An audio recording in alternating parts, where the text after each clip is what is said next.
No, not our hair. Anything but that.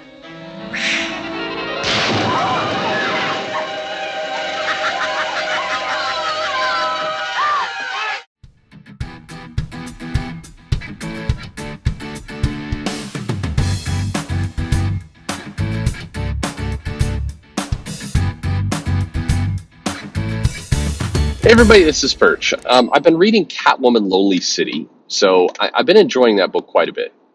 Cliff Chang doing the art and story. I think this is one of those comics that it's not a instant classic. Will be the best comic in the history of all comics. It's not one that is going to be in this top 10 books, but it is going to be one that if I come back to it 10 years from now, 15 years from now, assuming Arby's hasn't killed me, it'll be one I'll fondly remember. It's telling a story that is not necessarily the most unique story. Basically, Catwoman's been in jail. There was some event that happened on Fool's Night, or some confrontation happened with the Joker. Batman is dead, and Catwoman was blamed for it or is responsible for it. We don't know yet, but Catwoman is in jail. Harvey Dent is the mayor. And it's 10 years later. I think it's years later, and Catwoman has come back to Gotham for kind of one last score. But the score she's making is to break into the Batcave, and there's some reason she needs to do it that's more tied into kind of whatever happened that night and other things. It's not just for financial gain. And so it's got a little bit of it's got a little bit of elements from a lot of different things. There's an underlying sadness to the book. And the book reminds us of that on a fairly frequent basis, of just Catwoman looking mopey, and everybody's older now. We see the Riddler, we see Killer Croc is a super enjoyable character in this book, but we see Poison Ivy, we see kind of Barbara Gordon. There's a lot of kind of unhappiness in this book as time has gone by. The city is in theory safer. Harvey Dent has mastered his demons and everything else, but it is the feeling of finality is what this book has. And this is something you've seen in tons of the Old Man series that Marvel has done. This is a common trope in comics. You see this kind of journey into the future where it's not quite a dystopian future, but there's a feeling of this is the last ride. That's what this comic gives you. But it does its job well, and it goes to it just points out that you don't have to reinvent the wheel in a lot of cases. You don't have to go out there and really do something majorly different. You don't have to, Grant Morrison it up to do something completely unique every time. I do like Grant Morrison. I mentioned him in a couple of videos in what some probably think is a negative light, but I do like Grant Morrison, and I do admire Grant Morrison's creative spirit and kind of the way he swings to the fences to tell these different kinds of stories. It's all good. But overall, I think that, sometimes it pays to just put the classics down, and that's what a lot of classic tropes. I think the art is wonderful. I'm a big fan of Cliff. I think that the style, it's a stylized art. I love the Wonder Woman run that he was on. I thought that it was really, really good. I know. I don't even remember why Twitter was pissed about it. Some people were pissed about his misogyny, or there's some reason why that Wonder Woman run in the New 52, but that was one of the best parts of the New 52 for me, is both the story and the art. I thought it was really good. So, whatever. But the comic is, we're 4 issues in, and it's just a very solid, good comic.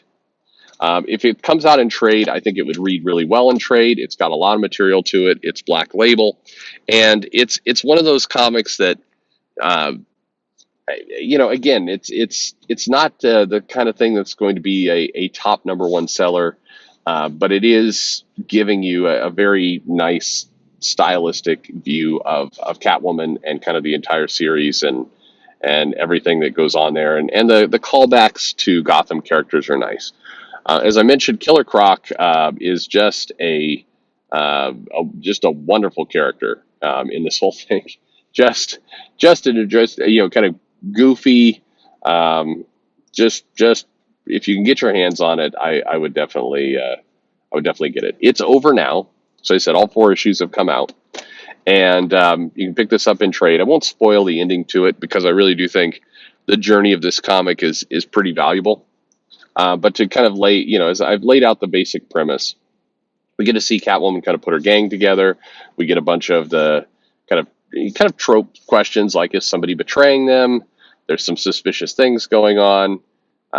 Will the various kind of people involved? Will Harvey Dent have the police descend into kind of fascism in order to catch her? Will his run? Will Catwoman basically inspire a movement? Will she even survive? Because she's going into this book, talking a lot about, I just need, I need to hold out for a couple more weeks and that kind of stuff.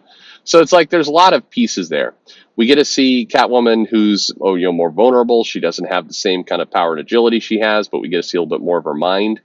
And this is one of those areas where the way Catwoman is written today, and particularly in the current run is pretty painful. But the way Catwoman is often written is that the situation kind of works in her favor, as opposed to her really planning out a heist. You might say, "Hey, wait a minute, that's not true." Catwoman's often about a heist and her being clever enough to take. But if you actually read the comics, particularly the ones in the last, 10 years or so, the situation kind of just unfolds around her, and then she benefits from it. And then they'll sometimes do some recap of like, "Well, I kind of planned this and this," but it's very hollow.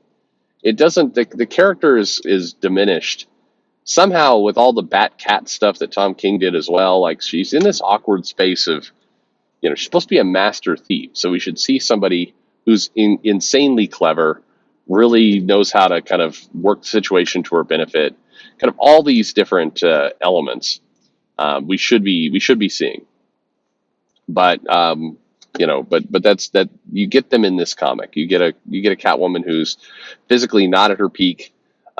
She's trying to try to just hold out for one final run at it, and she's but we get more of something that I wish they would do more in Batman, which is we get more of the detective aspect. We get more of actually her having to kind of be clever and figure things out.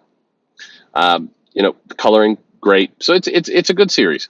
Again, if you've been reading this along, I think the monthly kind of read of it. I actually waited to start reading it until the 4th issue was out, and then I read it quickly.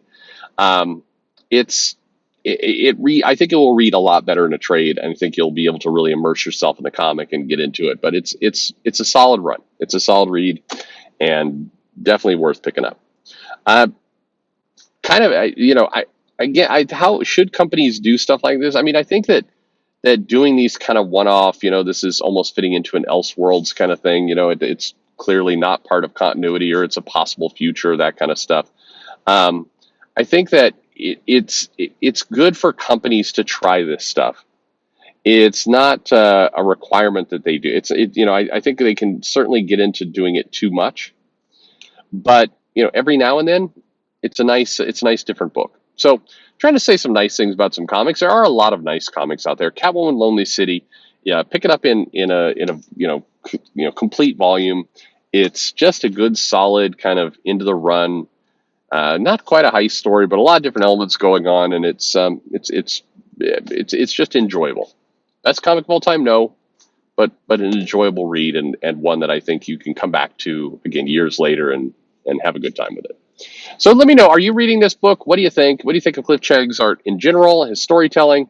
I've seen some mixed things on this. Some people have been really hammering this book as being, just garbage and everything. But it's I don't know. I've been enjoying the hell out of it. So I don't get it. And, it is free from, even though the story itself arguably opens the door to a lot of modern day politics. You have an overzealous mayor and he's trying to seize control of the city, and there's protesters and all the rest. You do not get the hitting over the head nonsense with, it needs to be contemporary or feed into politics at all. It's just pretty solid storytelling. Everything there makes sense, and the ending, packs a good ending. Anyway, let me know if you're reading this. Leave your comments below. Thanks for listening.